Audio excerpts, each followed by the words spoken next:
My husband laughed at my worthless family inheritance at his company gala. Minutes later, he discovered it owned 51% of his business. I'll never forget his face when he learned who really controlled his empire. My wine glass trembled slightly as I set it down on the pristine white tablecloth, the deep red liquid rippling like my carefully contained anger. The grand ballroom of the Rosewood Hotel buzzed with Seattle's tech elite, their polite laughter and clicking glasses forming a stark contrast to my husband James's booming voice. Before we jump back in, tell us where you're tuning in from, and if this story touches you, make sure you're subscribed, because tomorrow I've saved something extra special for you. Let me tell you about my wife's inheritance, James announced. To his executive team, his hand heavy on my shoulder. Gabriella here thinks her grandfather left her something valuable. His words dripped with condescension as he addressed the gathered crowd of startup founders and venture capitalists. I maintained my practiced smile, the one I'd perfected over 5 years of marriage, smoothing my black evening gown as if it were the most fascinating task in the world. Around us, crystal chandeliers cast a warm glow over the annual Tech Fusion Company Gala, where my husband loved to hold court as the celebrated CEO of one of Seattle's fastest-growing software companies. You see, James continued, warming to his favorite topic of mockery, her grandfather was this old-school investor, barely knew how to use email. He turned to Alexander Wright, his newly appointed CFO. She keeps all these dusty old stock certificates in a safety deposit box, won't even let me digitize them. The group chuckled nervously, their eyes darting between us. I caught Naomi Parker's gaze across the table. As Tech Fusion's lead counsel, she'd been instrumental in several key acquisitions. Her slight frown was nearly imperceptible, but I recognized it. The same expression she wore when reviewing particularly challenging contracts. Not that my husband knew anything about those meetings. Gabriella, Alexander interrupted smoothly. I'd actually be quite interested in hearing about your grandfather's investment philosophy. Oh, Alex, James waved his hand dismissively. Trust me, it's nothing but ancient paper from dead companies. Right, honey? His fingers dug into my shoulder with what others might mistake for affection, but I felt the possessive pressure behind it. I caught Mason Lewis's eye as he signaled the waiter for another round. As the lead partner at Vertex Ventures, Tech Fusion's primary investor, he seemed particularly uncomfortable with James's display. If my husband hadn't been so focused on himself, he might have noticed the knowing glances exchanged between Mason and me. You know what's truly valuable? James's voice grew louder as he reached for his third whiskey of the evening. Understanding modern technology, digital assets, cryptocurrency. He laughed, encouraging others to join in. Not some yellowed stock certificates from companies that probably don't even exist anymore. I watched the reactions around the table, mentally cataloging each response. 2 phones being checked under the tablecloth, 3 loosened ties, and 1 venture capitalist signaling discreetly for the check. After orchestrating countless investment meetings myself, I could spot a failing pitch from miles away. The future belongs to innovators, James declared, raising his glass. Not to those who cling to the past. Right, darling? He turned to me, with what he probably thought was an indulgent smile. No offense, but some things are better left in that safety deposit box of yours. I raised my glass along with the others, my smile never wavering. If James had been more observant, he might have noticed it didn't reach my eyes. If he'd been less focused on himself, he might have caught the meaningful looks exchanged between me and several board members. If he'd been sober enough, he might have realized that his biggest investors were paying more attention to his wife's reactions than his words. In less than an hour, everything would change. But for now, I was content to play my part, to be the wife with the worthless inheritance for one last evening. After all, I hadn't spent years protecting my grandfather's legacy by being impatient. Sometimes the sweetest victories are the ones you have to wait for. Tell them about the time you tried to explain modern portfolio management to me. I said softly, playing into his narrative. James practically jumped at the opportunity. Oh, this is perfect. He turned to Mason, barely containing his glee. She actually suggested I should diversify our company's investment strategy based on her grandfather's old papers. Can you imagine? The laughter that followed was weak, forced. I noticed Naomi checking her watch for the third time in 5 minutes. Several other executives were exchanging meaningful glances, and Mason was typing something on his phone beneath the table. James? Naomi spoke up, her voice carrying that quiet authority I'd come to admire. Perhaps we should discuss the upcoming board meeting. The board can wait, James interrupted, riding high on his own perceived brilliance. I'm teaching these gentlemen a valuable lesson about the difference between old money and real innovation. My wife here, he squeezed my shoulder again. She means well, but she's living in the past. Right, honey? I dabbed my lips with the napkin, taking my time before responding. Actually, James, I'd love to hear more about the board meeting. His laugh cut through the air like a knife. See what I mean? Adorable, isn't she? Trying to participate in tech talk. Next thing you know, she'll be giving us advice on artificial intelligence and market valuation. My phone buzzed silently in my lap. A message from Mason. Everything's ready for tomorrow. Board approval confirmed. I studied the screen briefly before returning it to my purse, remembering the moment 5 years ago when I decided to keep my grandfather's legacy separate from my marriage. But tonight was different. Tonight, the carefully constructed wall between Gabriella Thompson, devoted wife, and Gabriella Blackwood, majority shareholder of Blackwood Investments, was about to crumble. The empire my grandfather had built, the one James dismissed as worthless paper, was about to remind the tech world that innovation isn't everything. Old money still had power, real power. As I excused myself from the table, James's voice followed me toward the powder room. My wife wouldn't understand the complexities of what we do in tech, he boasted. She's better suited for keeping track of her grandfather's paper collection. In the elegant solitude of the powder room, I checked my phone again. 3 urgent messages from the Blackwood Investments Board and a brief text from Mason. Legal team standing by. Everything's in place. I studied my reflection in the gilded mirror, remembering my grandfather's words on his deathbed. Patience. Little owl. The best investors know when to stay quiet and when to show their hand. Tomorrow, James would learn exactly what that hand was worth. Returning to the dining room, I found James in rare form. The whiskey had loosened his tongue further, and he was now fully committed to his impromptu lecture on the evolution of modern investment strategies. The crystal chandeliers of the Rosewood's grand ballroom cast dancing shadows across his animated face as he held court. You see, gentlemen, he gestured broadly with his glass, nearly spilling its contents on his $3,000 custom suit. The problem with old-school investors like my wife's grandfather is they never understood disruption. They were too busy collecting dividend checks to see the future. I smoothed my dress as I took my seat, catching Naomi's subtle eye roll. As Tech Fusion's lead counsel, she'd seen her share of James's grandstanding, but tonight's performance was reaching new heights. The ballroom's opulent decor, all gold leaf and crystal, seemed to fuel his sense of self-importance. Tell them about those stock certificates, darling. James turned to me, his words slightly slurred. The ones you keep visiting in that safety deposit box like they're some kind of treasure. He winked at Mason Lewis, who was doing a poor job of hiding his discomfort. She goes there every month, you know. Probably dusts them off and everything. What James didn't know was that those monthly visits weren't about nostalgia. They were board meetings.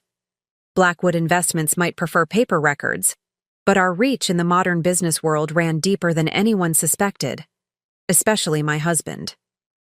Actually, James, Mason cleared his throat, I'd be very interested in hearing about traditional investment strategies. Sometimes the old ways... Old ways? James barked out a laugh. Mason, my friend, That's why you're just a venture capitalist. Preparing and narrating this story took us a lot of time, so if you are enjoying it, subscribe to our channel. It means a lot to us. Now back to the story. And I'm a tech visionary. No offense, honey. He patted my hand condescendingly.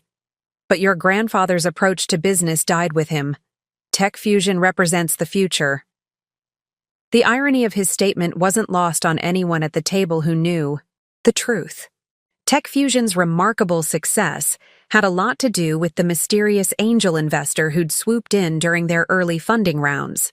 An investor who insisted on remaining anonymous and communicating only through layers of legal representatives.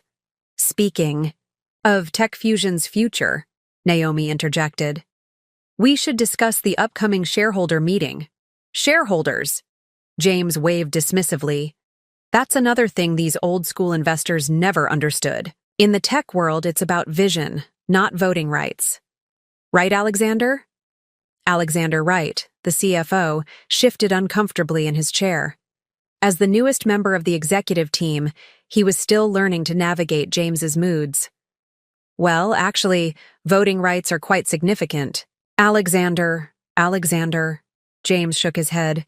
You're thinking too traditionally. That's probably why you were surprised by our latest funding round structure. He turned to the table conspiratorially. Would you believe he wanted to do a detailed ownership audit? In a tech company? His laughter boomed across the ballroom, causing several nearby tables to glance our way.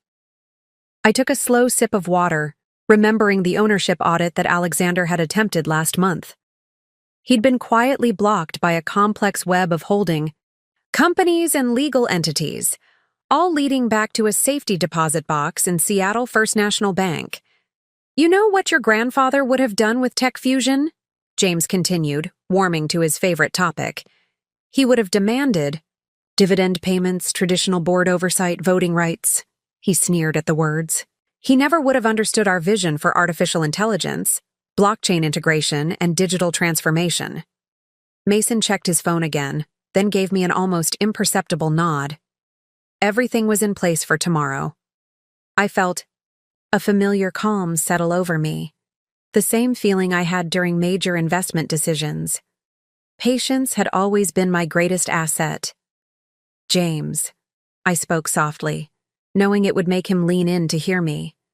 Perhaps we should discuss something. Else? The guests might not find corporate structure as fascinating as you do. His condescending smile was immediate and predictable. See what I mean? He gestured to the table. Always trying to protect me from myself, just like her grandfather, always worried about propriety and traditional business etiquette. The mention of propriety coming from a man on his fifth whiskey of the evening might have been amusing if it weren't so tragic. Around the table, I could see the growing discomfort among Seattle's tech elite. These were people who respected old money, even if they didn't advertise it. You know what the best decision I ever made was? James announced, his voice carrying across the ballroom. Keeping my company private, no traditional shareholders telling me what to do, no quarterly earnings calls, no answering to anyone but my own vision. I caught Mason attempting to suppress a smile. As the lead partner at Vertex Ventures, he knew exactly how private Tech Fusion really was. After all, he'd helped structure the holding companies that obscured Blackwood Investments' controlling interest.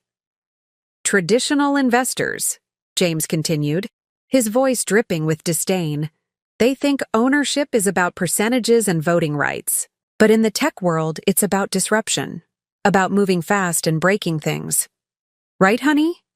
He turned to me with that familiar, patronizing smile.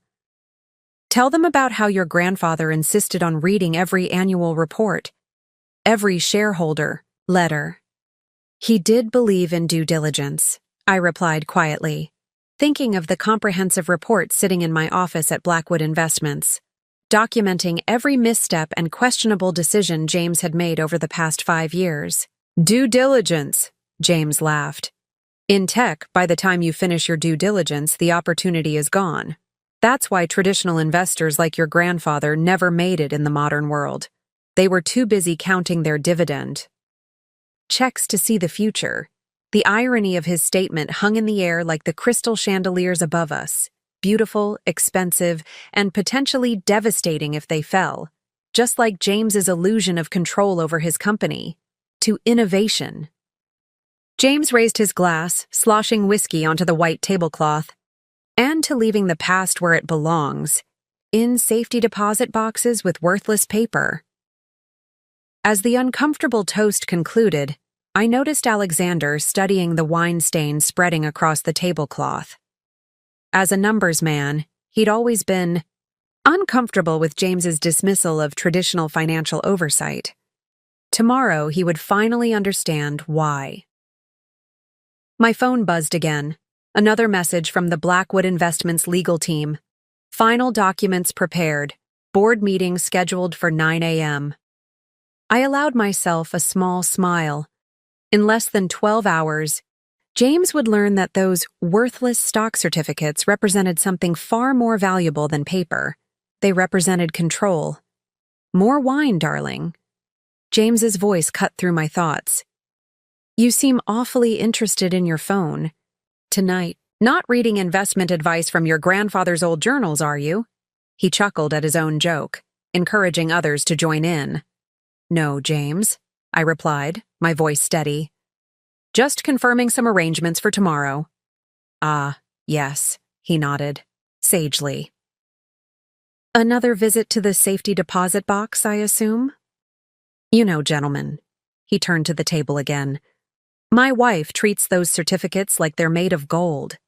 If only she understood that real value in today's world is digital, not printed on paper. Tomorrow, James would learn exactly what those papers were worth. But for now, I simply smiled and played my part, letting him bask in his presumed superiority for one last evening. After all, my grandfather had taught me that the best strategy was always patience. And tomorrow would prove just how well I'd learned that lesson. Your safety deposit box must be getting crowded with all that worthless paper, James announced as the dessert course arrived, his voice carrying across the ballroom with practiced theatricality. Maybe we should digitize everything and save you those monthly visits.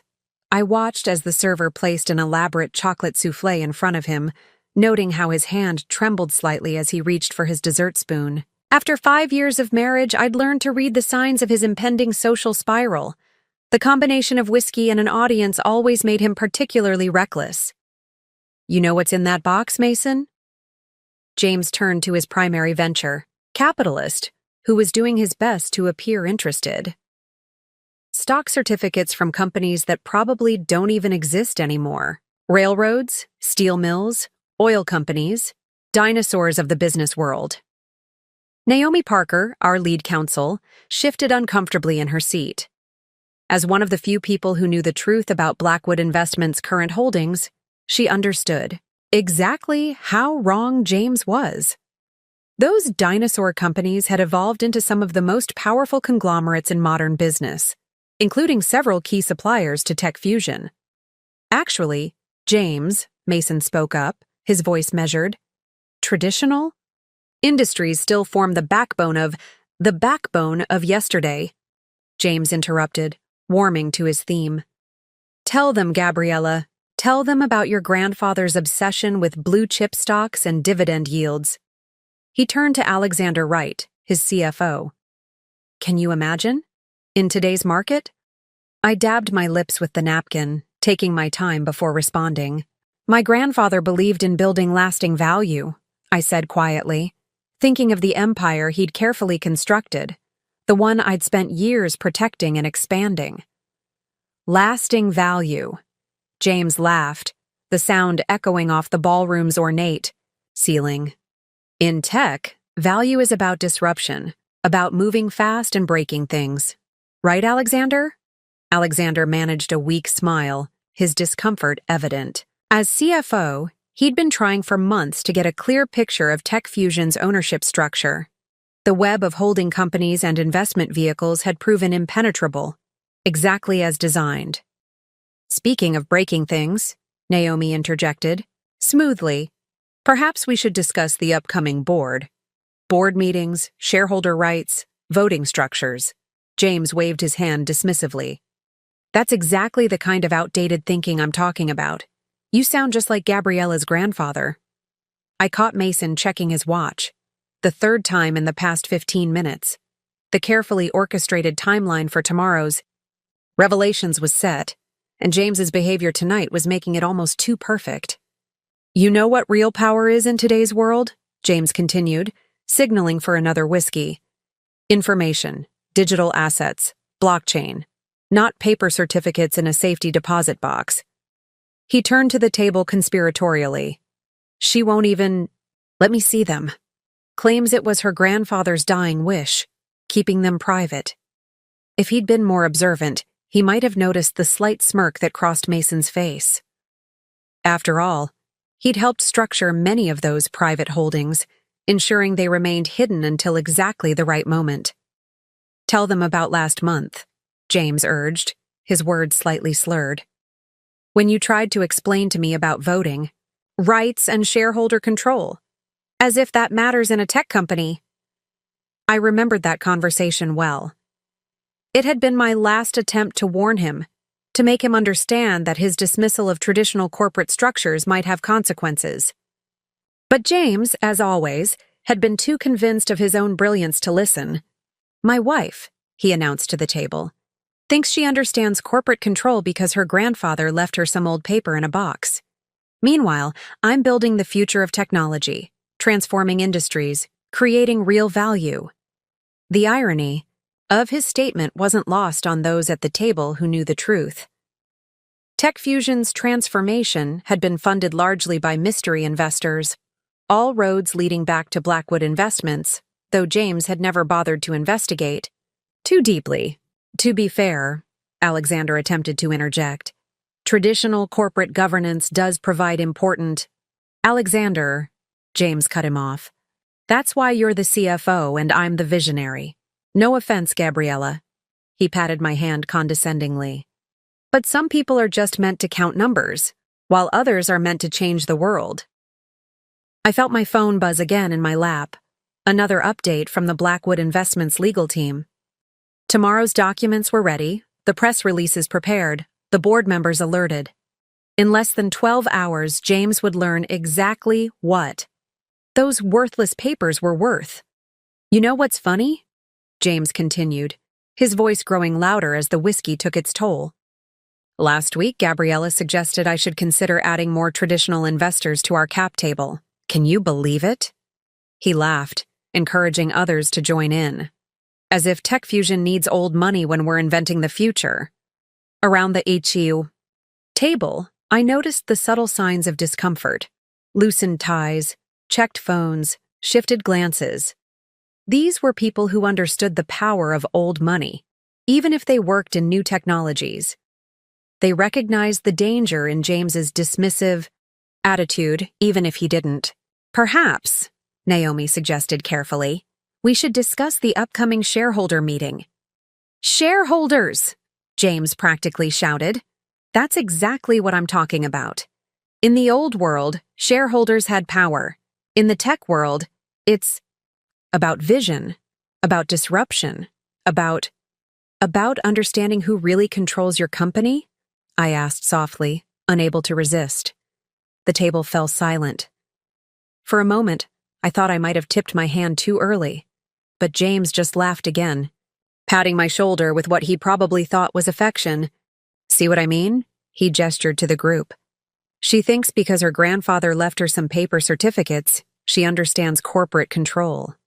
Tell them, darling, about how you tried to explain voting rights to me last month, I maintained. My practiced smile, thinking about the voting rights he'd dismissed so casually. The same rights that would be exercised tomorrow morning at 9 a.m. sharp. James, Mason spoke up, his voice carrying a warning note that my husband was too drunk to recognize. Perhaps we should change the subject. No, this is important, James insisted. Everyone needs to understand why traditional business thinking is dead. My wife here, he squeezed my shoulder again. She represents the old way. Safety deposit boxes full of paper, obsessing over shareholder rights and voting. Control. But I represent the future. My phone buzzed one final time. All board members confirmed for tomorrow. Legal team standing by. I slipped it back into my purse, feeling a calm settle over me. The same calm my grandfather had taught me to maintain during major market moves. To the future! James raised his glass unsteadily. And to leaving the past where it belongs, in safety deposit boxes with worthless paper. The toast was met, with uncomfortable murmurs and half-raised glasses. In the awkward silence that followed, I could almost hear the clock ticking down to tomorrow morning's revelation. You know what your grandfather never understood? James continued, oblivious to the tension around him. Control in modern business isn't about paper certificates and voting rights. It's about vision, about technology, about knowing what you actually own, I suggested quietly. James laughed again, but this time I noticed a few knowing smiles around the table. Tomorrow, everyone would understand exactly what those worthless certificates in my safety deposit box really meant. But for now, I was content to play my part for one last evening. After all, my grandfather had taught me that the best investors know when to stay quiet and when to show their hand, and tomorrow morning, I would finally show mine. As the gala entered its final hour, I excused myself from the table, leaving James to continue his performance for an increasingly uncomfortable audience. The Rosewood Hotel's marble-lined hallways provided a quiet escape from my husband's booming declarations about the death of traditional business models. Gabriella? Naomi's voice caught me just as I reached the ladies' room.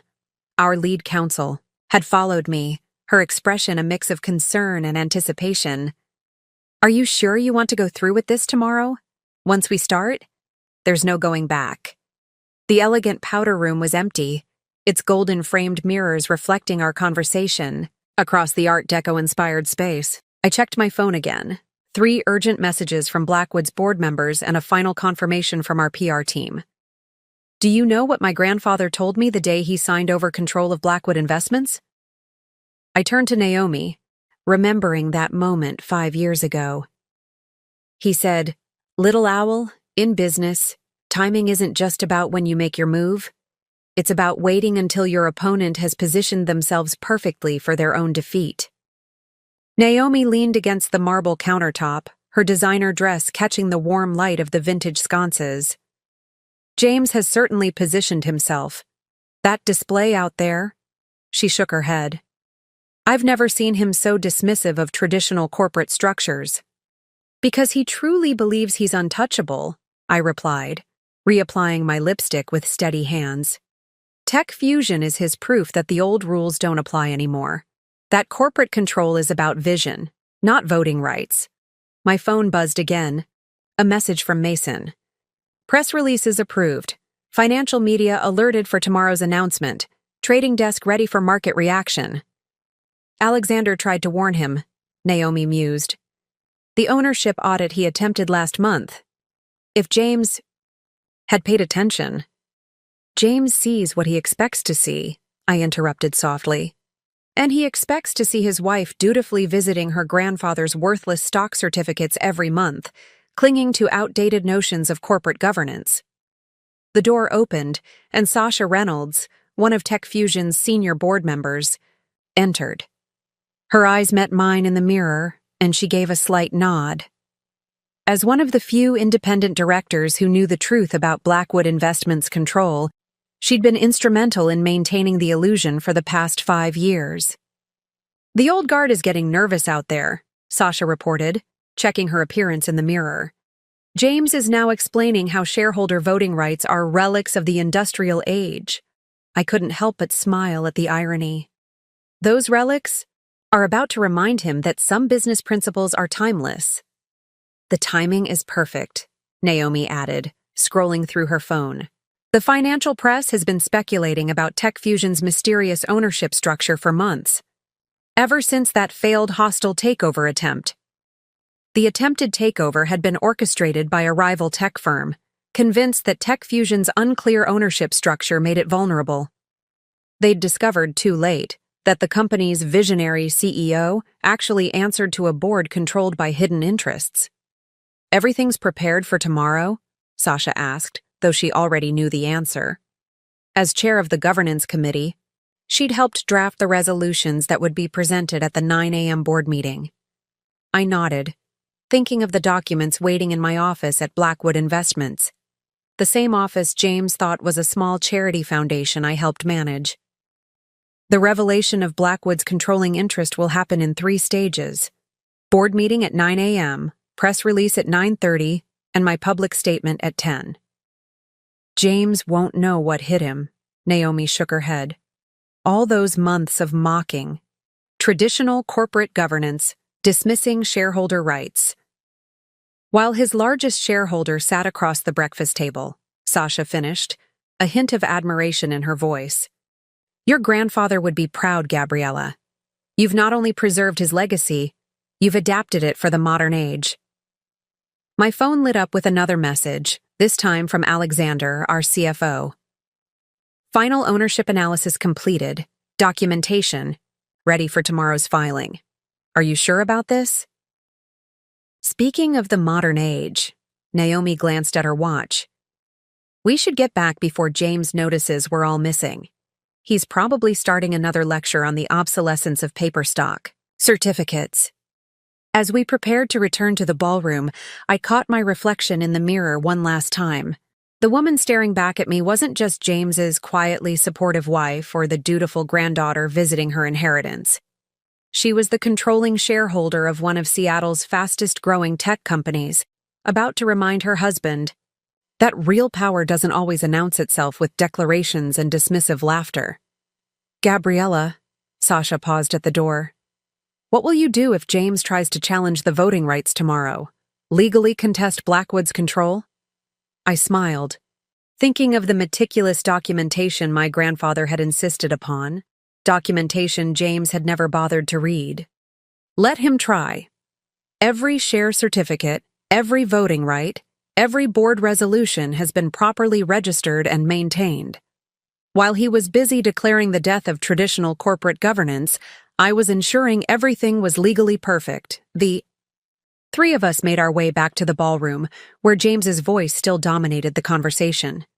He was now explaining to Mason how blockchain would make traditional share certificates obsolete. You see, he gestured with his whiskey glass. In the future, all this paper pushing, all these voting rights my wife's grandfather was so obsessed with, they'll be meaningless. Digital transformation is...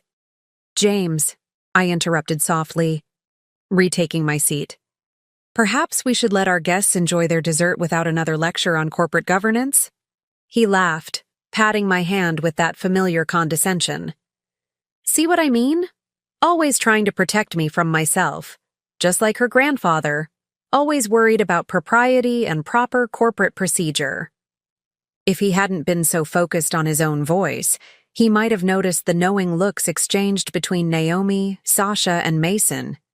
If he hadn't been 3 whiskeys past professional, he might have caught the subtle nods and glances that spoke of tomorrow's carefully orchestrated revelations.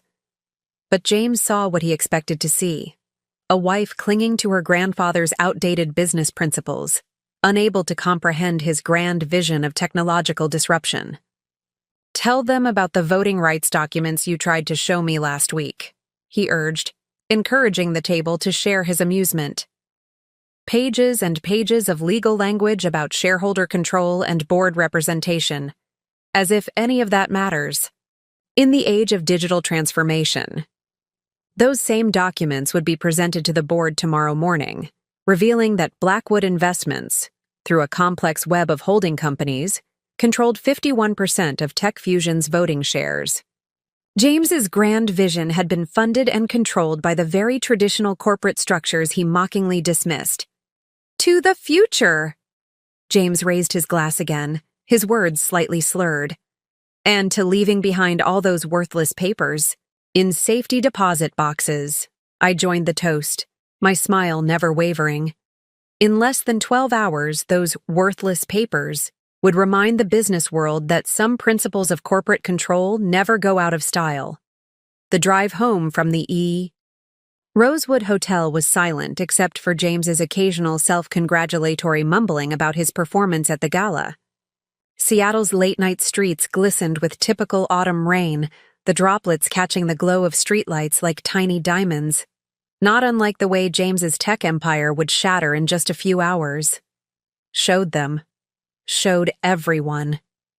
Future of technology, he slurred from the passenger seat, his head lolling against the window. I'd insisted on driving, knowing his state, and, more importantly, needing to make one last stop before heading home. We need to stop by my charity office, I said casually, turning down Madison Avenue. I left some important papers for tomorrow's meeting. James merely grunted in response. In 5 years, he'd never once visited my supposed charity office, a fact that had made it the perfect cover for Blackwood Investments' Seattle headquarters. The gleaming 40-story building housed one of the city's most powerful investment firms, though James had never made the connection between the Blackwood name and my family legacy. You know what's funny? James suddenly perked up as we pulled into the private underground garage. All those old companies your grandfather invested in, they probably don't even exist anymore. Imagine still believing in paper certificates in 2025. I smiled faintly as I parked in my reserved spot, marked CEO, though James was too far gone to notice. I won't be long, I said softly, but he was already dozing off again. The elevator recognized my fingerprint shooting straight up to the executive floor. At 11:30 p.m., the office was quiet but not empty. Mason, Naomi, and Sasha were waiting in my corner office, along with Alexander, who'd left the gala early to finalize tomorrow's documentation.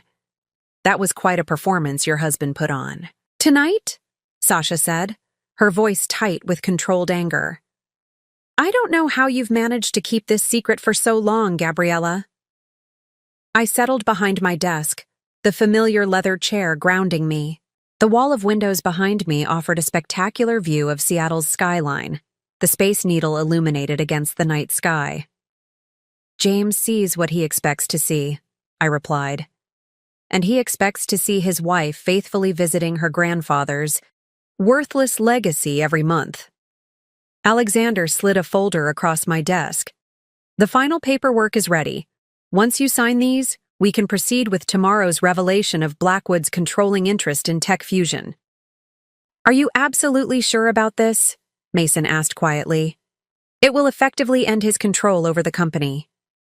I opened the folder, uncapping my Mont Blanc pen, a gift I'd given myself after my first billion-dollar acquisition. James built his reputation on 3 pillars: his visionary leadership, his dismissal of traditional corporate governance, and his absolute control of Tech Fusion.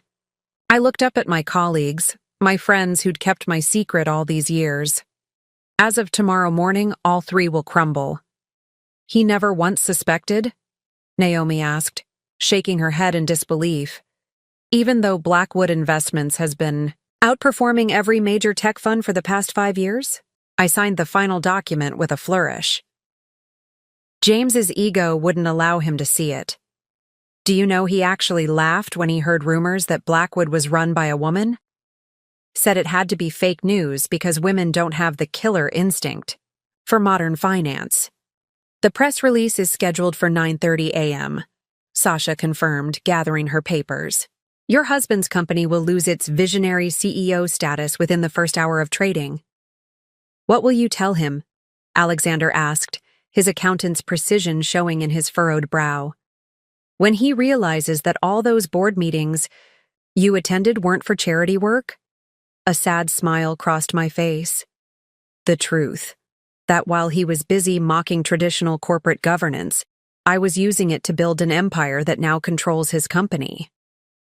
I checked my phone, a text from my driver confirming James was still asleep in the car. How's the market positioning looking? I asked Mason. The timing couldn't be better, he replied. The tech sector is already nervous about companies with unclear ownership structures. When it's revealed that Tech Fusion's CEO doesn't actually control his own company and has been unwittingly answering to his wife's family investment firm, it's going to send shockwaves through the industry. Your grandfather would be proud, Naomi added softly. He always said the best investors are the ones no one sees coming. The irony, Sasha mused, is that if James had ever bothered to attend one of your charity events, he might have noticed they were actually Blackwood investment meetings. If he'd ever asked about your monthly visits to the safety deposit box, but he didn't, I finished. Because in his mind, I was just a wife maintaining her grandfather's outdated legacy. And tomorrow he'll learn exactly what that legacy is. Worth. We rode down in the elevator together, these powerful executives who had become my closest allies. They had seen past the facade I presented at James's dinner parties, recognized the business acumen I wielded quietly but effectively. Your car is ready, Ms. Blackwood, my security guard said as we reached the garage. The others walked to their own vehicles while I returned to where James slept, blissfully unaware that in less than 10 hours, his carefully constructed world would collapse.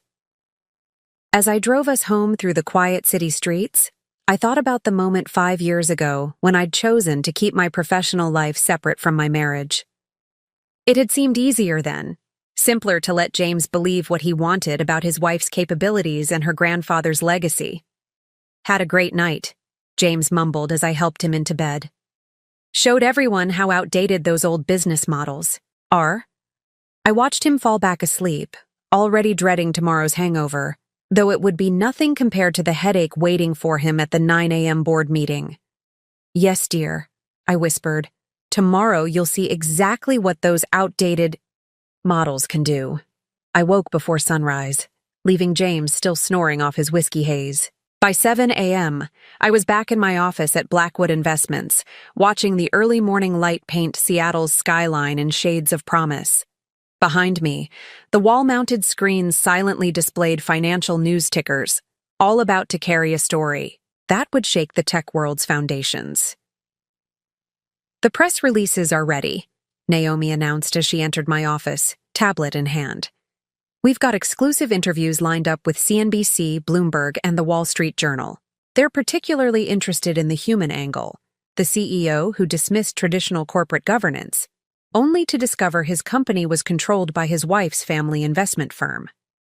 I skimmed the press release on my tablet, making a few minor adjustments. Make sure they understand this isn't about revenge, I instructed. It's about business. Tech Fusion needs proper corporate governance and accountability, especially given its market position. Speaking of market position, Mason joined us, his usually immaculate suit showing signs of a sleepless night. The trading desk is ready. We're expecting significant volatility once the news breaks. My phone buzzed, a text from Alexander. James just arrived at the office. 3 aspirin and 4 cups of coffee. Keeps saying last night was a triumph. Has he checked any of his messages? I asked, knowing the answer. James never checked his messages before his morning team meeting. Another habit I'd counted on when planning this revelation. 15 missed calls from board members, Alexander replied. He thinks they're calling to congratulate him on last night's speech about the death of traditional corporate governance. The irony would have been amusing if it weren't so tragic. I pulled up the live feed from Tech Fusion's executive floor on one of my office screens. James was striding through the open office space, stopping occasionally to regale junior employees with what he probably thought were visionary insights. Miss Blackwood, my assistant appeared at the door. The board members are assembled in the main conference room. They're ready whenever you are. I checked the time. 8:45 a.m. 15 minutes. Until the board meeting that would change everything. Has James tried to reach any of our key investors this morning? He's left 6 messages for Mason, Naomi reported, a slight smirk playing at her lips. Apparently, he wants to schedule a follow-up meeting to capitalize on last night's momentum. If he only knew what kind of momentum he created, Sasha added, entering with the final set of documents. His speech about the worthlessness of shareholder voting rights is already circulating among the board members. The timing couldn't be more perfect. At 8:55, I stood, smoothing my blazer. Is everyone in position? Mason nodded. trading desk, is ready for the market reaction. PR team is standing by. Legal has triple-checked every document. And James? Just sat down in the Tech Fusion boardroom, Alexander confirmed, checking his phone. Still hasn't read any of his messages. He's telling everyone about how he educated the city's top investors about the obsolescence of traditional corporate structures. Then it's time, I said quietly, gathering my papers. Shall we go educate him about those structures? The walk to Tech Fusion's offices took exactly 3 minutes. One of the reasons I'd chosen this building for Blackwood's headquarters years ago. As we rode up in the elevator, I thought about all the times James had dismissed my grandfather's business principles, mocked my monthly visits to the safety deposit box, laughed at the idea of traditional corporate governance.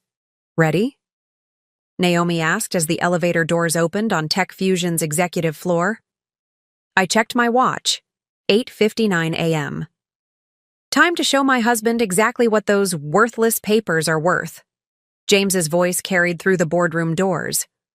Once everyone arrives, I want to discuss expanding our digital transformation initiatives. Last night proved that the old guard is finally ready to embrace our vision. I pushed open the doors, followed by Mason, Naomi, and Sasha. The conversation in the room died immediately. James, standing at the head of the table, faltered mid-sentence. Gabriella? His confusion was evident. What are you doing here? And why are Mason and Naomi with you? Good morning, James, I said calmly, taking my seat at the opposite end of the table. I believe it's time we had a proper discussion about corporate governance. Corporate governance? He laughed, though there was an edge of uncertainty in his voice. Honey, this is a board meeting. We're discussing serious business matters, not your grandfather's outdated theories.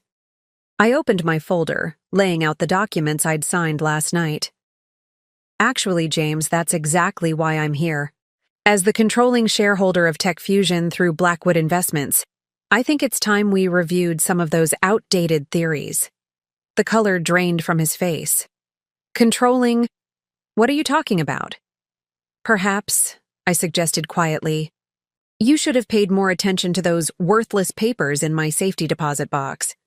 They represent 51% of Tech Fusion's voting shares, held through various Blackwood investment vehicles. James gripped the back of his chair, his knuckles white. This is impossible. I control this company. I'm the majority shareholder. No, James. Mason spoke up. You're the CEO, appointed by the board, which is controlled by Blackwood Investments. Your personal stake is just 12%. All those mysterious angel investors who funded Tech Fusion's early rounds? Naomi added. The ones who insisted on remaining anonymous? That was Blackwood Investments. That was Gabriella. James sank into his chair, his face ashen. The monthly charity meetings, the safety deposit box visits, board meetings, I corrected, gently. Investment committee reviews. All those times you mocked my grandfather's approach to business? I was actually implementing it, right under your nose. The room fell silent as the implications sank in. On the wall-mounted screens, financial news tickers began showing unusual trading activity in Tech Fusion's stock, as the market sensed something was coming. Why? James finally asked, his voice barely a whisper. Why go through this charade? It wasn't initially planned, I admitted, but when you immediately assumed I was just maintaining some worthless family legacy, when you laughed at the idea of traditional corporate governance, I paused, letting the moment stretch. You showed me exactly who you were, so I showed you exactly what you expected to see. The boardroom doors opened again as the rest of Tech Fusion's directors filed in. James watched, helpless, as his carefully constructed world began to crumble.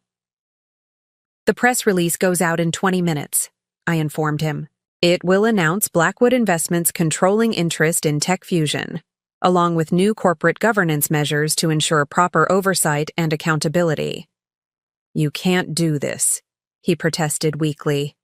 I'm your husband. And I'm your controlling shareholder. I replied firmly. Something you might have discovered if you'd ever taken those worthless papers seriously. The next 30 minutes unfolded like a carefully orchestrated symphony. As the board members took their seats, James remained frozen in his chair, watching his empire slip through his fingers with each passing moment. The wall-mounted screens now displayed TechFusion's stock price, which had begun to fluctuate wildly, as rumors of a major announcement spread through the market. Before we proceed with the formal meeting, I began, my voice carrying that quiet authority I'd inherited from my grandfather. I believe we should address the elephant in the room. Mason, would you like to present the ownership analysis? Mason stood, clicking through a presentation that appeared on the screens. As you can see, TechFusion's ownership structure is actually quite traditional, despite public perception. Blackwood Investments, through various holding companies, controls 51% of voting shares. James Thompson personally holds 12%. The remaining 37% is distributed among other institutional investors, all of whom have been consulted about today's announcement. This is ridiculous, James finally found his voice, though it trembled slightly. I founded this company. I built it from nothing. With funding from Blackwood Investments, Naomi corrected, sliding documents across the table. Every major funding round, every significant expansion, was financed through investment vehicles ultimately controlled by your wife's family firm. The color had completely drained from James's face as he stared at the papers in front of him. I could see him processing the dates, the numbers, the carefully constructed web of investments that had given me control while maintaining his illusion of autonomy.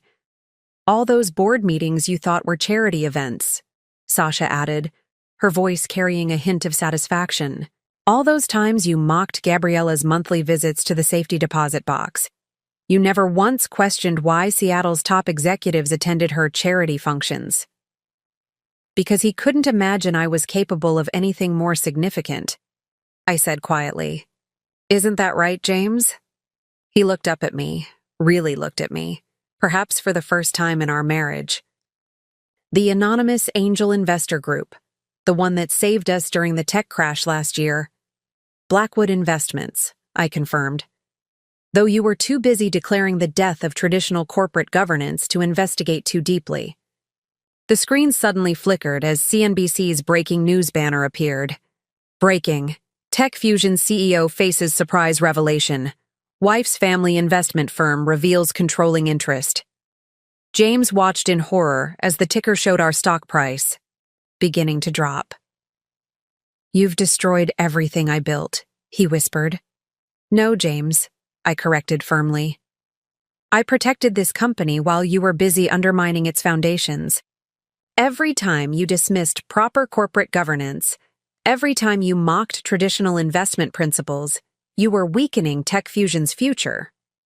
Mr. Thompson, Alexander spoke up, his CFO's precision evident in his tone.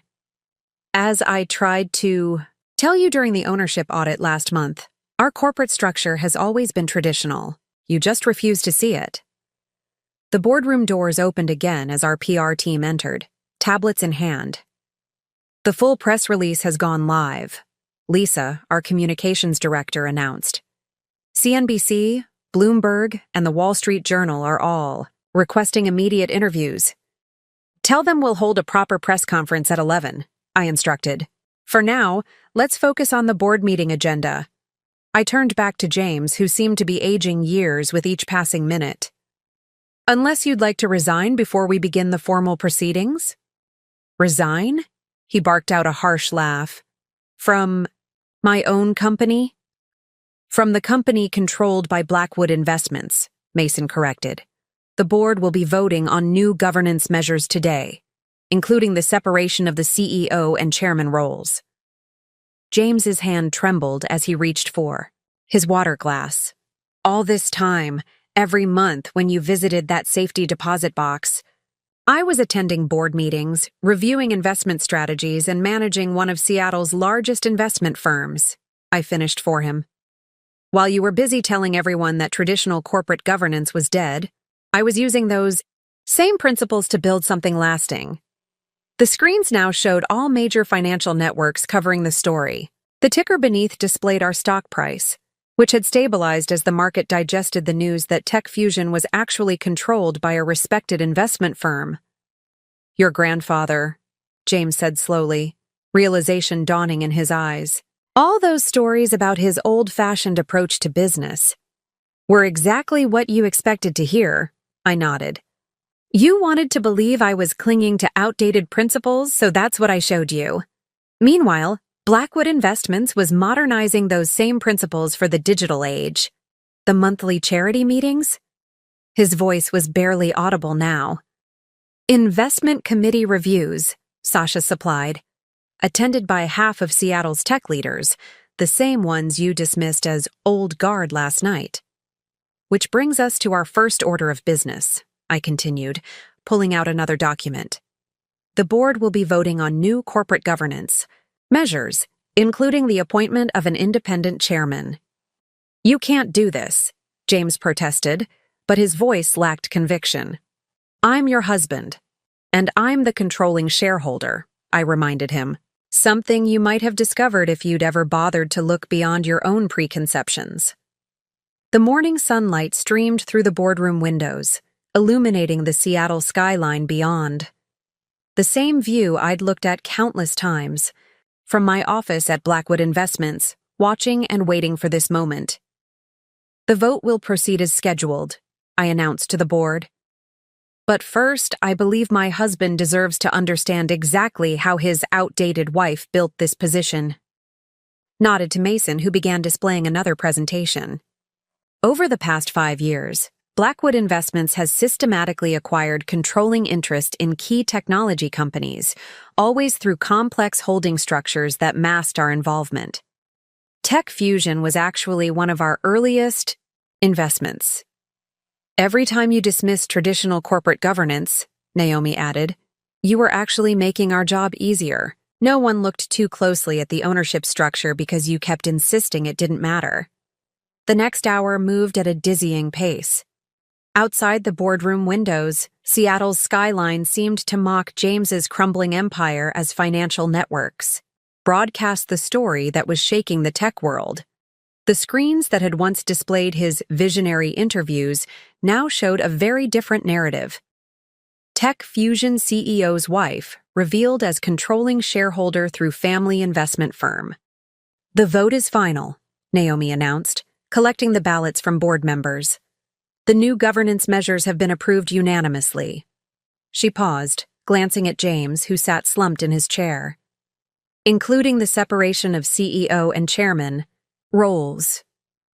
I watched as Mason pulled up the real-time market data on the main screen.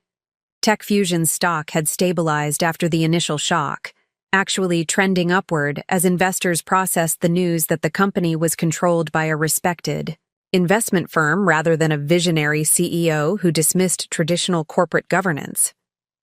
"Your office has been calling non-stop," Alexander reported, checking his tablet. "CNBC wants you live in 20 minutes, James.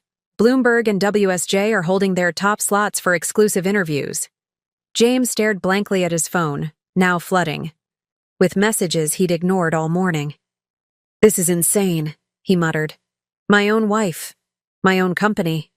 "Actually," I corrected gently, "it was never your company, James. Tech Fusion has been controlled by Blackwood Investments since its Series A funding round. You were just too convinced of your own narrative to notice." The boardroom doors opened as Lisa, our PR director, entered with a fresh stack of reports. "Social media is exploding," she announced.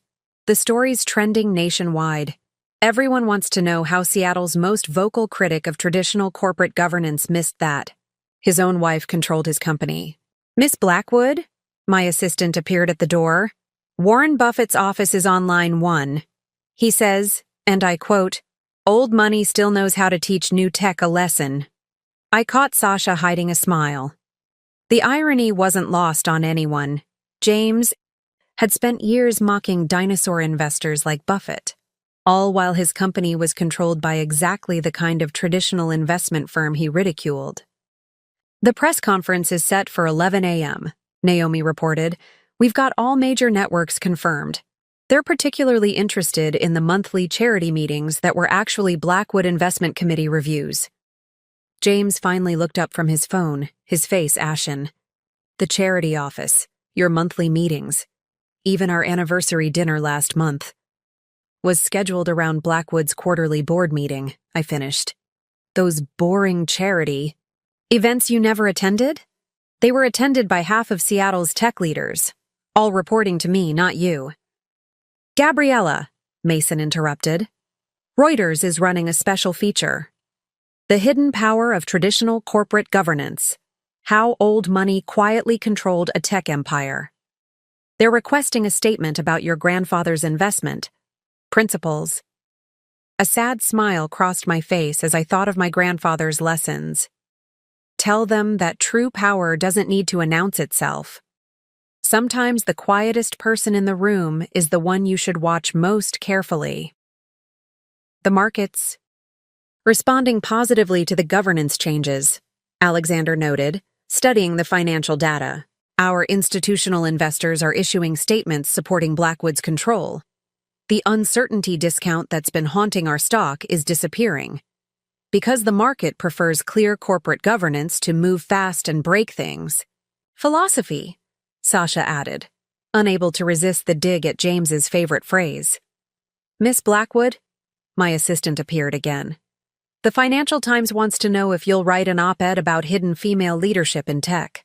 They're calling it The Wife Who Wasn't, How Gender Bias Helped Hide a Tech Empire. James pushed back from the table suddenly, his chair scraping against the floor. This is all very entertaining. His voice cracked with barely controlled emotion. Watching my life's work become a media circus. But what about our marriage, Gabriella? What about trust? The room fell silent. I studied my husband, the man who'd spent years dismissing my capabilities, mocking my family's legacy, and declaring, the death of traditional business principles. Trust, James. I kept my voice level. Like trusting that your wife could understand business? That she might have valuable insights? That her family's legacy might be worth respecting? That was different, he protested weakly. I was trying to protect you from what? I interrupted. From success? From power? From being taken seriously in the business world? I gestured to the screens showing Tech Fusion's strengthening stock price.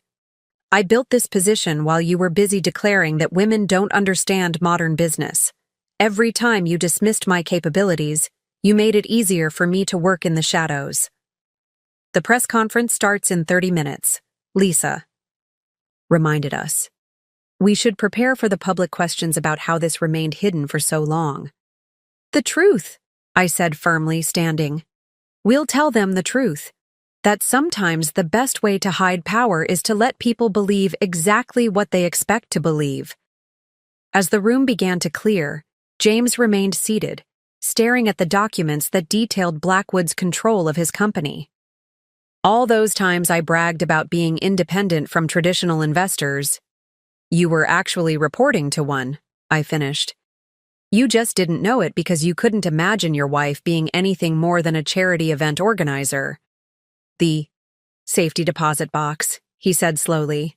Those worthless certificates are worth about $2.1 billion at current market prices, Mason supplied helpfully. Though that value's likely to increase now that the market knows Tech Fusion has proper corporate governance. The Rosewood Hotel's grand ballroom, the same room where just 12 hours ago James had mocked my worthless inheritance, now buzzed with different energy. Journalists packed the space, their cameras trained on the podium where I would soon make my first public appearance as the controlling shareholder of Tech Fusion. 5 minutes until we go live, Lisa announced, adjusting my microphone. Every major network is carrying this. The story's already being called the greatest corporate revelation of the decade. I caught my reflection in the ballroom's ornate mirrors, the same ones that had witnessed James's condescending performance last night. My navy blazer and crisp white blouse projected exactly what I needed: competence, control, and calm authority. James is watching from his office, Naomi reported, checking her phone. The market's up 12% since the announcement. Turns out, investors prefer traditional corporate governance to visionary disruption. Mason approached with the latest market reports. Warren Buffett just tweeted, "Sometimes the best investment strategy is letting others underestimate you." It's already been shared 100,000 times. I smiled, thinking of my grandfather's similar wisdom. The cameras started rolling as I took my place at the podium, facing the world's financial press. The questions came rapid fire. "Miss Blackwood, how did you maintain this secret for 5 years?" "By letting people see what they expected to see," I responded calmly. "When you're underestimated, it's amazing what you can build in plain sight." "Was this a planned takeover of your husband's company?" "Tech Fusion was never my husband's company," I corrected. "Blackwood Investments has been the controlling shareholder since the beginning. We simply allowed James to maintain his preferred narrative about independent tech leadership." "What about the monthly charity meetings that were actually investment committee reviews?" I couldn't help but smile at that one. Those meetings were attended by Seattle's top executives, all of whom understood the value of discretion. Sometimes the best way to hide power is to let others dismiss it. "Miss Blackwood," a reporter from Bloomberg pushed forward. "Your husband repeatedly mocked traditional corporate governance. Was this revelation planned as revenge?" "This isn't about revenge," I stated firmly. "It's about proper corporate governance and responsible business management. Tech Fusion needs structure and accountability to reach its full potential." The questions continued for an hour, each one peeling back another layer of the story that was captivating the business world. Finally, Lisa called for a break, and I stepped away from the podium to find Sasha waiting with more updates. "The Wall Street Journal is running a special feature," she reported. "The Power of Paper: How Old-School Corporate Governance Outsmarted Silicon Valley. They want to interview you about your grandfather's investment principles. James is on his way down," Naomi warned, appearing at my elbow. "He's demanding a private conversation." I nodded, having expected this. "Use the small conference room. Make sure the cameras can't see us." Moments later, James burst into the room, his usual polished appearance notably disheveled. "Are you happy now?" he demanded. "You've humiliated me in front of the entire business world." "You humiliated yourself, James," I replied quietly. "Every time you mocked traditional investors, every time you dismissed proper corporate governance, you were undermining your own credibility." "This is insane," he paced the room. "My own wife, secretly controlling my company through some old money investment firm." "Again, it was never your company," I corrected. "And Blackwood Investments isn't just some old money firm. We manage over $50 billion in assets, all while you were busy declaring the death of traditional investment principles." "The charity meetings." He stopped pacing, realization dawning. "All those executives who attended, they were reporting to you, weren't they?" "They recognized the value of proper corporate governance," I explained, "while you were busy moving fast and breaking things. We were building something sustainable." "And our marriage?" His voice cracked slightly. "Was that just part of your investment strategy too?" I felt a moment of genuine sadness. "I loved you, James, but you could never see past your own preconceptions. Every time I tried to discuss business, you dismissed me.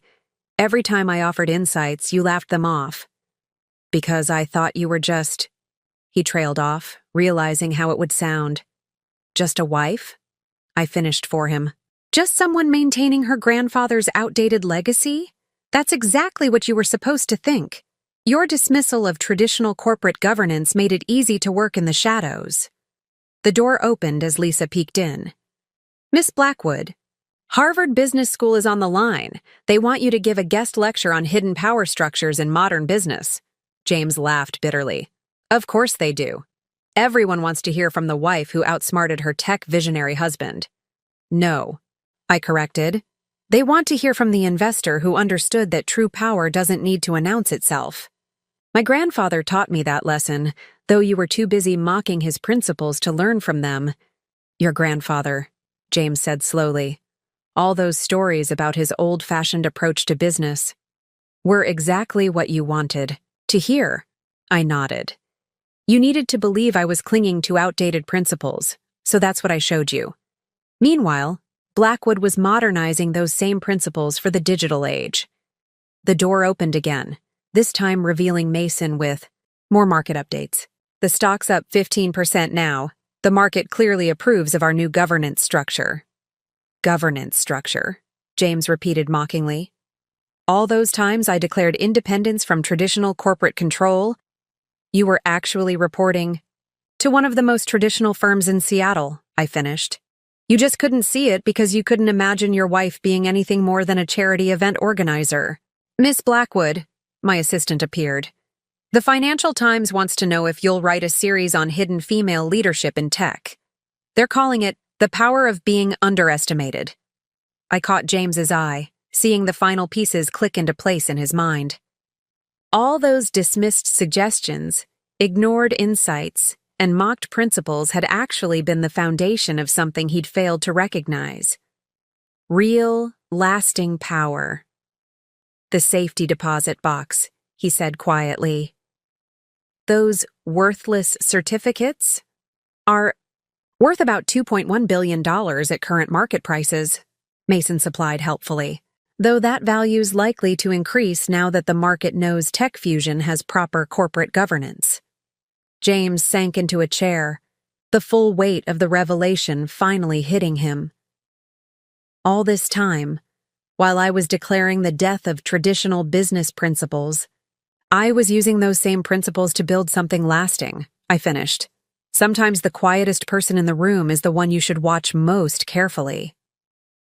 The following week unfolded like a carefully choreographed dance of revelations and realignments. From my office at Blackwood Investments, I watched as the business world adjusted to its new reality.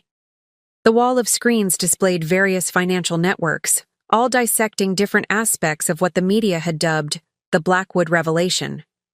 Another interview request, Naomi announced, entering with a fresh stack of papers. Forbes wants you on their cover, The Hidden Hand, How Traditional Corporate Governance Conquered Tech. I glanced at TechFusion's stock ticker, which had stabilized at 30% above its pre-revelation price. The market had spoken clearly. Proper corporate governance was worth more than disruptive vision. James signed the separation agreement this morning, Mason reported, taking his usual seat by the window. He's stepping down as CEO, though. He wants to maintain his 12% stake. Let him keep it, I replied, signing another stack of documents. It might teach him the value of being a minority shareholder under proper corporate governance. The Seattle skyline stretched out beyond my office windows, looking different somehow. Clearer, perhaps, now that I no longer had to maintain the illusion of being just James's wife with an outdated inheritance. The Harvard Business Review piece is ready for your approval, Sasha added, sliding a tablet across my desk. The Power of Paper, How Traditional Corporate Governance Silently Shaped the Tech Revolution. They're particularly interested in your grandfather's investment principles. I smiled, thinking of those principles, the same ones James had mocked so consistently. My grandfather always said that true power doesn't need to announce itself. It just needs to be patient. Speaking of patience, Alexander entered with, the latest financial reports. Our institutional investors are thrilled with the new governance structure. The uncertainty discount that plagued our stock has completely disappeared. My phone buzzed with a text from James. Meeting at the house. Tonight, we need to talk about what happens next. Miss Blackwood, my assistant appeared at the door. Warren Buffett's office called again. He'd like to have dinner next week to discuss, in his words, how old money taught new tech a valuable lesson. The irony wasn't lost on me. James had spent years dismissing investors like Buffett as dinosaurs, unable to comprehend modern business. Now, those same dinosaurs were celebrating Blackwood's strategic patience. The Wall Street Journal is running a special series, Lisa announced, pulling up the preview on my tablet. The Renaissance of Corporate Governance: How Traditional Business Principles Quietly Conquered Silicon Valley. They want to feature Blackwood as the centerpiece. I studied the draft article, noting how it emphasized the value of traditional corporate governance in the modern age. Make sure they understand this isn't about old versus new, I instructed. It's about combining proven principles with modern opportunities. Like your grandfather always said, Sasha smiled, the best investors know when to stay quiet and when to show their hand. Another text from James appeared. The house feels empty without you. Everything feels empty now. I pushed back from my desk, walking to the window. The same view I'd looked at countless times while building this position, while letting James believe exactly what he wanted to believe about his wife's capabilities. The Financial Times piece is getting significant attention, Naomi reported. The power of being underestimated, how gender bias helped hide a corporate empire. They're calling it a wake-up call for the tech industry. It's already required reading at several business schools, Mason added. They're using it to teach about hidden power structures and the danger of assumptions in modern business. My phone buzzed again, this time a message from my grandfather's old friend, who'd helped me maintain the Blackwood legacy. Your grandfather would be proud. You didn't just preserve his principles, you proved their timeless value. Miss Blackwood, my assistant reappeared. The New York Times wants to do a profile. The wife who wasn't, how traditional corporate governance outmaneuvered Silicon Valley. I turned back to my team, these people who'd helped me maintain this delicate balance for 5 years. Schedule the Times interview, I decided. It's time to show the world that corporate governance isn't about old versus new. It's about building something lasting. And James? Naomi asked quietly. What do you want to do about his request to talk? I thought about my husband, soon to be ex-husband, and his journey from mockery to understanding. Tell him I'll meet him at the house tonight. Some conversations need to happen in private. The press will want to know about the personal angle, Lisa warned. They're already speculating about how this affects your marriage. Then we'll give them the truth, I replied. That sometimes the best way to lose power is to dismiss those you think don't have any. My phone lit up with another message, this time from the safety deposit box facility. Your monthly appointment is tomorrow, Miss Blackwood. Though I suppose you won't need to maintain the pretense anymore. I smiled, remembering all those visits that James had dismissed as sentimental attachment to worthless paper. Actually, I replied, I think I'll keep the appointment. Some traditions are worth maintaining. The afternoon sun cast long shadows across my office as I prepared for the evening ahead. On the screens, financial analysts continued to dissect the revelation that had shaken the tech world's foundations. But the real story, I knew, wasn't about hidden power or corporate governance. It was about patience, about letting others see what they expect to see, and about building something lasting while everyone else was busy declaring the death of traditional principles. Miss Blackwood? My assistant's voice interrupted my thoughts. Your car is ready whenever you want to head home. Home. The word felt different now. Like everything else, it had been transformed by the revelation of truth, by the dropping of pretenses. Tell James I'll be there in an hour, I decided. Some conversations are worth having face to face. The drive to what had once been our home felt different now. Seattle's evening lights sparkled against the rain-slicked streets as my driver navigated through the city I'd helped shape from the shadows. The same route I'd taken countless times, pretending to be just a wife returning from charity meetings, now felt like a victory lap. James was waiting in the living room when I arrived, the wall of windows behind him offering a view of the city lights. The same view he'd once claimed as a symbol of his tech empire's success, not knowing it was actually built on Blackwood Investments' foundation. You could have told me, he said quietly, as I set my purse down on the marble counter. All those years, all those times I dismissed your grandfather's principles. Would you have listened? I asked, remembering countless dinners where he'd mocked traditional corporate governance. Or would you have seen it as proof that women don't understand modern business? He flinched at that, perhaps remembering his own words from countless social occasions. The safety deposit box visits, the charity meetings, board meetings, I corrected gently, investment committee reviews, strategy sessions with the same executives you dismissed as old guard dinosaurs. The room fell silent except for the soft patter of rain against the windows. On the coffee table, financial magazines bore headlines about the revelation that had shaken the tech world. The hidden hand of traditional governance, and how old money quietly controlled tech's future. I've been offered a teaching position at Stanford Business School, James said suddenly. They want me to teach a course on corporate governance, specifically on the dangers of dismissing traditional business principles. I couldn't help but smile at the irony. The student becomes the teacher? More like the fool becomes the cautionary tale, he replied bitterly. The tech visionary who couldn't see that his own wife controlled his company through old-school corporate governance. It wasn't about control, James, I said, moving to the window.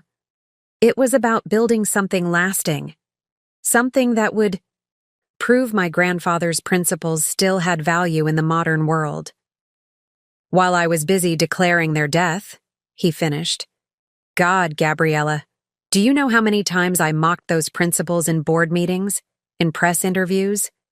17 major interviews, I confirmed, plus 32 conference keynotes and countless social occasions, including last week's gala, where you called my inheritance worthless paper. He sank into the leather armchair, the same one where he'd often lectured me about the obsolescence of traditional business models. How did you maintain the secret for so long? By letting you see exactly what you expected to see, I replied. Every time you dismissed my capabilities, every time you mocked my grandfather's legacy, you made it easier to work in the shadows.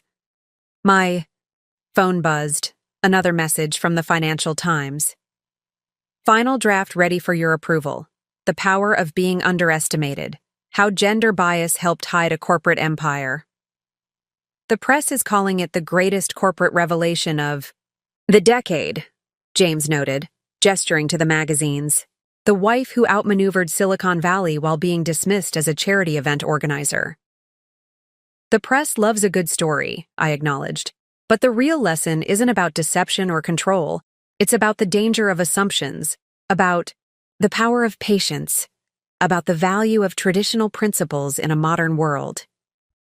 Your grandfather, James said slowly, all those stories about his old-fashioned approach to business were exactly what you needed to believe, I finished.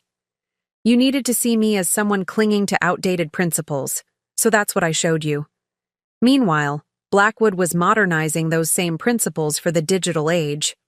Outside, the Seattle rain had intensified, drumming against the windows like an accompaniment to our conversation.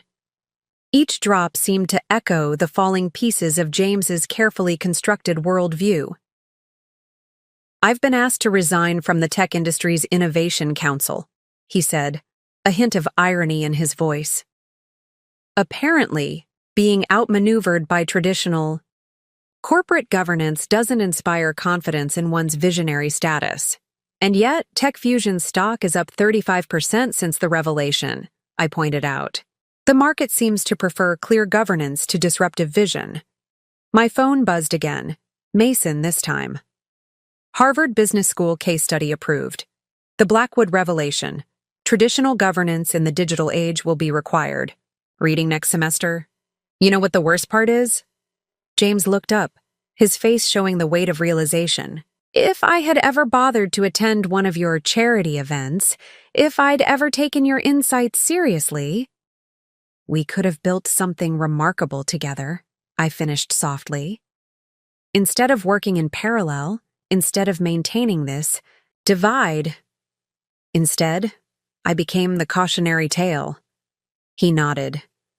the tech visionary who was so busy declaring the death of traditional business principles that he couldn't see them working right under his nose. I moved to gather my things, our conversation drawing to its natural close. The divorce papers will be ready next week. You can keep your 12% stake in Tech Fusion. Consider it a lesson in being a minority shareholder under proper corporate governance. Gabriella, he called as I reached the door. Your grandfather. What would he say about all this? I paused, thinking of the man who'd taught me that true power doesn't need to announce itself. He would say that sometimes the quietest person in the room is the one you should watch most carefully, and that the best investment strategy is letting others underestimate you. As I stepped into the elevator, my phone lit up with one final message, this time from Warren Buffett. Your grandfather was right. Old money doesn't need to shout to be heard. Looking forward to dinner next week. The rain had stopped by the time I reached my car, leaving the city streets glistening under the evening lights. Behind me, the house that had witnessed 5 years of pretense grew smaller in the rearview mirror. Ahead, the Seattle skyline beckoned, a testament to the power of patience, the value of traditional principles, and the quiet strength of being underestimated. Where to, Miss Blackwood? My driver asked. Blackwood Investments, I replied, thinking of the empire I'd built while others weren't watching. It's time to show the world that some principles never go out of style. The story ends, but its lesson remains. In a world obsessed with disruption and revolution, sometimes the greatest power lies in being underestimated, in letting others see what they expect to see, and in proving that traditional principles don't need to shout to be heard. They just need to work silently, effectively, and with unwavering patience until the right moment to reveal their true worth. Up next, you've got 2 more standout stories right on your screen. If this one hit the mark, you won't want to pass these up. Just click and check them out. And don't forget to subscribe and turn on the notification bell so you don't miss any upload from us.